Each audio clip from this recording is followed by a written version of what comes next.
നിങ്ങളുടെ മക്കൾക്ക് വേണ്ടി നിങ്ങളങ്ങനെ പ്രാർത്ഥിക്കും. നിങ്ങളുടെ കുഞ്ഞുങ്ങൾ വളരെ പ്രയാസമുള്ളൊരു സ്ഥലത്ത് കോളേജിൽ പഠിക്കാനോ മറ്റോ പോകുന്നു. ഒരു കർത്താവിനെ തള്ളിപ്പറയരുതെന്നല്ലേ നിങ്ങൾ പ്രാർത്ഥിക്കുന്നത്? അവനെ തള്ളിക്കളയണമെന്ന് പ്രാർത്ഥിക്കുമോ? ഇല്ല, നമ്മൾ പറയും ഒരിക്കലും അങ്ങനെ സംഭവിക്കരുത്. എങ്കിലും പത്രോസിനെ താഴ്ത്താൻ വേണ്ടി ദൈവം അത് അനുവദിച്ചു കൊടുത്തു. ഞാൻ പറയാൻ എന്തുകൊണ്ടാണെന്ന്. ദൈവത്തിൻ്റെ വഴികൾ നിഗൂഢമാണ്. അതിനൊരു ഉദ്ദേശം കാണും. കാരണം 6 ആഴ്ച കഴിഞ്ഞാൽ ദൈവം വളരെ അത്ഭുതകരമായ വിധത്തിൽ പത്രോസിനെ ഉപയോഗിക്കാൻ പോവുക. ആ പെന്തക്കോസ്ത് നാളിൽ 7 ആഴ്ച കഴിഞ്ഞതിന് ശേഷം ആ പെന്തക്കോസ്ത് നാളിൽ വളരെ അത്ഭുതകരമായ രീതിയിൽ അവനെ ഉപയോഗിക്കാൻ പോവുക. ഇത്ര അത്ഭുതകരമായി 15 മിനിറ്റ് അവൻ പ്രസംഗിച്ചപ്പോൾ 3000 യഹൂദന്മാർ രക്ഷിക്കപ്പെട്ടു. ഞാൻ എൻ്റെ ജീവിതത്തിൽ ഒരിക്കലും 15 മിനിറ്റ് പ്രസംഗിച്ച് 3000 പേരെ രക്ഷിക്കുന്നതായിട്ട് കണ്ടിട്ടില്ല. ഒരു യഹൂദനെ യേശുവിന് വേണ്ടി നേടുന്നത് ബുദ്ധിമുട്ടാണ്. ചിന്തിച്ചു നോക്കൂ, 3000 യഹൂദന്മാർ മാനസാന്തരപ്പെടുന്നു. അപ്പോസ്തല പ്രവൃത്തി 2 ആ പ്രസംഗം നിങ്ങൾ വായിച്ചാൽ അതൊരു വലിയ പ്രസംഗമല്ല. അപ്പോസ്തല പ്രവൃത്തി 2 പറയുന്ന ആ തരത്തിൽ പ്രസംഗം പ്രസംഗിക്കുന്ന ആരെങ്കിലും നിങ്ങൾ കണ്ടിട്ടുണ്ടോ? അത് കേട്ടിട്ട് പോകുമ്പോൾ നിങ്ങൾ പറയുമ്പോൾ എത്ര മനോഹരമായൊരു പ്രസംഗമായിരുന്നെന്ന്. ഒരിക്കലുമില്ല. നിങ്ങളത് വായിച്ചു നോക്കൂ. അത് കേട്ട് എങ്ങനെയാണ് 3000-ഓളം യഹൂദന്മാർ മാനസാന്തരപ്പെട്ടത്? ഒരു കാരണമേ ഉള്ളൂ, പരിശുദ്ധാത്മാവിൻ്റെ ശക്തി കൊണ്ട്. നിങ്ങൾ കേൾക്കുന്ന പല മനോഹരമായ പ്രസംഗങ്ങളും ദൈവത്തിൻ്റെ കണ്ണിൽ മനോഹരമായ പ്രസംഗങ്ങളായിരിക്കണമെന്നില്ല. കാരണം അതുകൊണ്ടൊന്നും നടക്കുന്നില്ല. അത് നടന്നപ്പം മറ്റു ശിഷ്യന്മാരൊക്കെ ഓടി പത്രോസിൻ്റെ അടുക്ക് ചെന്ന് പറഞ്ഞു, ഓ പത്രോസേ, ഇത്ര വലിയൊരു ഉണർവുണ്ടാകുമെന്ന് ഞങ്ങൾ പ്രതീക്ഷിച്ചേയില്ല. നിന്നിൽ എന്തൊരു ശക്തമായ അഭിഷേകമായിരുന്നു. അവിടെ പത്രോസ് നിഗളിക്കാനിടയായില്ല. കാരണം അവന് ഓർമ്മയുണ്ട്, 7 ആഴ്ച മുമ്പ് കർത്താവിനെ എത്ര മോശമായിട്ട് അവൻ തള്ളിക്കളഞ്ഞു. ആ തോൽവി അത്യാവശ്യമായിരുന്നു പെന്തക്കോസ്ത് നാളിൽ അവൻ താഴ്മയുള്ളവനായിരിക്കാൻ. അതാണ് ദൈവത്തിൻ്റെ നിഗൂഢമായ വഴികൾ. ഒരു മനുഷ്യനെ താഴ്മയുള്ളവനാക്കാൻ അവൻ വീഴ്ചകൾ അവൻ്റെ ജീവിതത്തിൽ അനുവദിക്കുന്നു. 3000 പേര് മാനസാന്തരപ്പെടുന്ന പോലെ ഒരു അത്ഭുതം നടന്നപ്പം അവൻ്റെ തല നിഗളത്താൽ നിറഞ്ഞില്ല. പത്രോസ് നിഗളിച്ചിരുന്നെങ്കിൽ എന്ത് സംഭവിക്കുമായിരുന്നു? ദൈവം അവനെ എതിർത്ത് നിന്നേനെ. ദൈവത്തിൻ്റെ അദൃശ്യമായ ഒരു നിയമമാണ് ദൈവം നിഗളികളെ എതിർത്ത് നിൽക്കുമെന്ന്. അത് ആര് തന്നെ ആയാലും, പത്രോസായാലും, അത് നീ ആയാലും ഞാനായാലും, ദൈവം നിഗളികളോട് എതിർത്ത് നിൽക്കും. അത് ഗുരുത്വാകർഷണം പോലെ നിശ്ചയമാണ്. ഗുരുത്വാകർഷണം താഴോട്ട് വലിക്കുന്നതുകൊണ്ടാണ് എല്ലാം താഴോട്ട് വീഴുന്നത്. ലോകത്തിൽ എവിടെ പോയാലും ഈ നിയമം അങ്ങനെ തന്നെയാണ്. ദൈവം നിഗളികളോട് എതിർത്ത് നിൽക്കുമെന്നുള്ളത് ദൈവത്തിൻ്റെ മാറ്റമില്ലാത്ത നിയമമാണ്. നിത്യത മുഴുവനും അങ്ങനെ ആയിരിക്കും. കാലങ്ങൾക്ക് മുമ്പ് പിശാചിനെ സ്വർഗത്തിൽ നിന്ന് തള്ളിയിട്ടപ്പോഴും അങ്ങനെ തന്നെയായിരുന്നു. അത് നിഗളികളായ പ്രസംഗരെ കാലങ്ങളായിട്ട് ദൈവം താഴ്ത്തിക്കൊണ്ടിരിക്കുകയാണ്. നിത്യതയിലും അതെന്നും സത്യമായിരിക്കും. നിഗളികളെ ദൈവം എപ്പോഴും എതിർത്ത് നിൽക്കും. അവർ വിശ്വാസികളോ അവിശ്വാസികളോ പ്രസംഗകരോ ആര് തന്നെ ആയാലും ദൈവം നിഗളികളോട് എതിർത്ത് നിൽക്കും. സങ്കീർത്തനത്തിൽ ഇപ്രകാരം പറയുന്നുണ്ട്, സങ്കീർത്തനം 138, ഗർവിയെയോ അവൻ ദൂരത്തു നിന്നറിയുന്നു. എൻ്റെ സഭയിലുള്ളവരോട് ഞാൻ ചിലപ്പം പറയാറുണ്ട്, നിഗളിയായ ഒരു മനുഷ്യനെ ഞാൻ കാണുമ്പം ഞാൻ എന്നിൽ നിന്ന് അവനെ ദൂരെ നിർത്തും. അവനോട് കൂട്ടായ്മ കൂടുവാൻ എനിക്ക് താല്പര്യമില്ല. ദൈവം അവനെ ദൂരെ നിർത്തുമെങ്കിൽ ഞാനും അവനെ ദൂരെ നിർത്തും. എനിക്ക് ദൈവത്തെ പോലെ ആകണം. പത്രോസിനെ അങ്ങനെ ദൂരെ നിർത്താൻ കർത്താവ് ആഗ്രഹിക്കാഞ്ഞുകൊണ്ട് തോൽവിയിലൂടെ അവനെ താഴ്ത്തി. അത് ദൈവത്തിൻ്റെ നിഗൂഢ വഴിയുടെ ഒരു ഭാഗമാണ്. തോറ്റുപോകാനായിട്ട് ദൈവം അനുവദിക്കുമ്പം നിങ്ങൾ ഇടറിപ്പോകരുത്. നിങ്ങൾക്ക് തരാൻ ആഗ്രഹിക്കുന്ന ശുശ്രൂഷയ്ക്കായിട്ട് ദൈവം നിങ്ങളെ ഒരുക്കുകയാണ്. ശരി, ഞാൻ നിങ്ങളെ മറ്റൊരു ഉദാഹരണം കൂടെ കാണിച്ചു തരാൻ ആഗ്രഹിക്കുന്നു. ശിഷ്യന്മാരെ മീൻ പിടിക്കാനായിട്ട് പോയപ്പം യോഹന്നാൻ 21 ഇത് വായിക്കുന്നത്. ഇവർ മീൻപിടുത്തത്തിൽ വളരെ പ്രാവീണ്യമുള്ളവരാണ്. ഇപ്രകാരം പറഞ്ഞുകൊണ്ടാണ് ആ വാക്ക് തുടങ്ങുന്നത്. യോഹന്നാൻ 21 2 വാക്യം. പത്രോസും അതുപോലെ ദിദിമോസ് എന്ന തോമസും ഒരുമിച്ച് കൂടിയിരിക്കുകയാണ്. അപ്പോൾ പത്രോസ് പറഞ്ഞു, ഞാൻ മീൻ പിടിക്കാൻ പോകുന്നു. നിങ്ങളിത് മനസ്സിലാക്കണം. പത്രോസ് പറഞ്ഞ് ഞാനൊന്ന് വിശദമായിട്ട് പറയാം. യോഹന്നാൻ 21:3. സഹോദരന്മാരെ, ഒരപ്പോസ്തലനായിരിക്കാൻ 3.5 കൊല്ലക്കാലം ഞാൻ ശ്രമിച്ചു. ഞാനൊരു പൂർണ്ണ പരാജയമാണ്.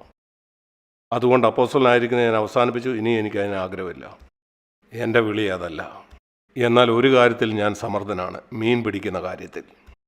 മീനെ പിടിക്കാൻ എനിക്കറിയാം. ആളുകളെ ക്രിസ്തുവിലേക്ക് നടത്തുന്ന അപ്പോസ്തലനാകാൻ എനിക്ക് കഴിവില്ലെങ്കിലും എനിക്ക് മീൻ പിടിക്കാൻ അറിയാം. അതേതാണ്ട് കർത്താവ് ഇപ്രകാരം പറയുന്ന പോലാണ്, ശരി പത്രോസെ, ശ്രമിച്ചു നോക്ക്. നീ വലിയ മീൻപിടുത്തക്കാരനല്ലേ, ശ്രമിക്കുക.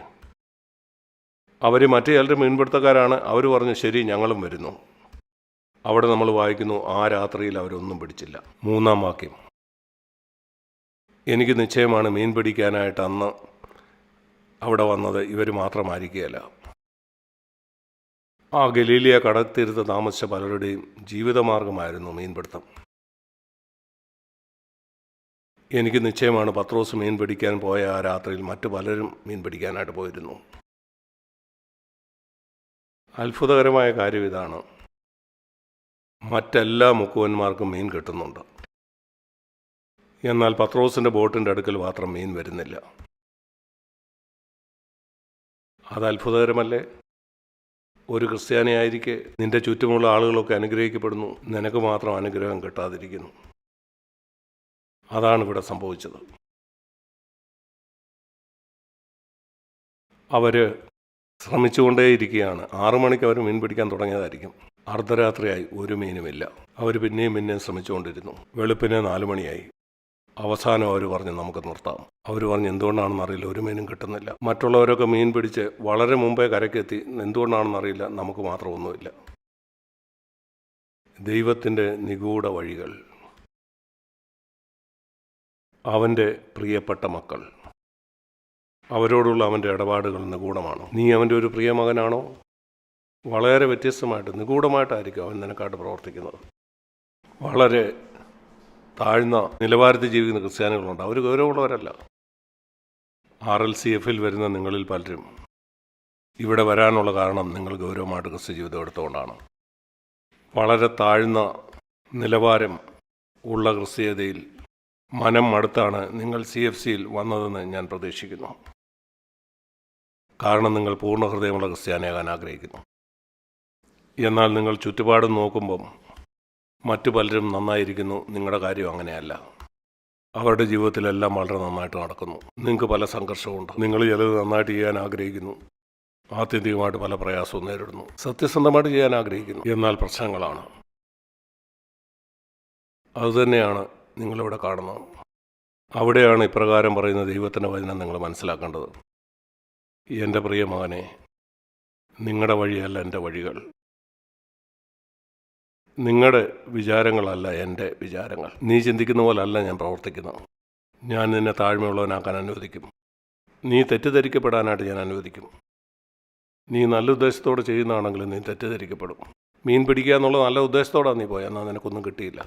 മറ്റുള്ളവർക്കൊക്കെ ധാരാളം കിട്ടുന്നെന്നാൽ നിനക്കില്ല. പൂർണ്ണ ഹൃദയമുള്ളൊരു ശിഷ്യനായിരിക്കെ നീ ഒരു പരാജയമായിരിക്കുന്നു.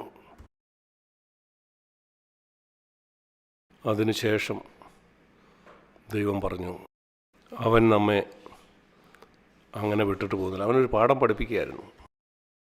ഈ ഒരു പാഠം ഏറ്റവും പ്രധാനപ്പെട്ട പാഠം. ഈ പാഠം ദൈവം തൻ്റെ എല്ലാ മക്കളെയും പഠിപ്പിക്കാൻ ആഗ്രഹിക്കുന്നു. എന്നെ കൂടാതെ നിങ്ങൾക്കൊന്നും ചെയ്യാൻ കഴിയില്ല. യോഹന്നാൻ 15:5. എന്നെ പിരിഞ്ഞ് നിങ്ങൾക്ക് ഒന്നും ചെയ്യാൻ കഴിയില്ല. ഞാൻ ചിന്തിക്കുന്നു മിക്ക ക്രിസ്ത്യാനികളും ഇത് മനസ്സിലാക്കിയിട്ടില്ല. ഒരുപക്ഷെ അവർ രക്ഷിക്കപ്പെട്ട നാളിൽ അങ്ങനെ പറഞ്ഞു കാണും. എന്നാൽ കുറച്ച് വർഷങ്ങൾ അവർ വിശ്വാസിയായിരുന്ന ശേഷം, ഞാൻ ആദ്യം വീണ്ടും ജനിച്ചപ്പോൾ അങ്ങനെയൊക്കെ ആയിരുന്നു, ഇപ്പം ഞാനൊരു മുതിർന്ന ക്രിസ്ത്യാനിയാണ്, ഇപ്പോൾ എൻ്റെ ജീവിതത്തിൽ സത്യമല്ല. എന്നാൽ ഞാൻ പറയട്ടെ, ഞാൻ 63 കൊല്ലമായിട്ടൊരു ക്രിസ്ത്യാനിയാണ്. എൻ്റെ ജീവിതത്തിൽ ഒരിക്കലും മനസ്സിലാക്കാത്തതുപോലെ ഇന്ന് എനിക്ക് വളരെ വ്യക്തമായിട്ട് അറിയാം, ക്രിസ്തു ഇല്ലാതെ എനിക്കൊന്നും ചെയ്യാൻ കഴിയത്തില്ലെന്നുള്ള കാര്യം. ഇന്നും എനിക്ക് അഭിഷേകമുള്ള ശക്തമായ ഒരു പ്രസംഗം പ്രസംഗിക്കാൻ കഴിയുകയില്ല എന്ന്. അതിനായിട്ട് ദൈവം എന്നെ അഭിഷേകം ചെയ്യുകയും സഹായിക്കുകയും ചെയ്തില്ലെങ്കിൽ, ഈ വർഷങ്ങളിലെ എല്ലാം എൻ്റെ അനുഭവത്തിനപ്പുറത്ത് ഏതാണ്ട് 60 കൊല്ലമായിട്ട് ഞാൻ പ്രസംഗിക്കുക. ഞാൻ ക്രിസ്തു ശുശ്രൂഷയിലായിട്ട് 66 കൊല്ലമായി. എന്നാൽ ഇന്നും സ്വയമായിട്ട് എനിക്ക് കഴിയില്ല. ക്രിസ്തുവില്ലാതെ എനിക്കൊന്നും ചെയ്യാൻ കഴിയില്ല. ഒന്നും എനിക്ക് ചെയ്യാൻ കഴിയുമെന്ന് ഞാൻ ചിന്തിക്കുന്നില്ല. ഞാനിത് നിങ്ങളോട് ചോദിക്കട്ടെ, നിങ്ങളിത് മനസ്സിലാക്കിയിട്ടുണ്ടോ? മിക്ക ക്രിസ്ത്യാനികളും ഇത് മനസ്സിലാക്കിയിട്ടില്ല. നിങ്ങളിത് മനസ്സിലാക്കിയെങ്കിൽ ഞാൻ പറയട്ടെ, നിങ്ങൾ വാസ്തവത്തിൽ ഇത് മനസ്സിലാക്കിയെങ്കിൽ എല്ലാ ദിവസവും നിങ്ങൾ പരിശുദ്ധാത്മാവിൻ്റെ ശക്തിക്കായിട്ട് കരയുമായിരുന്നു.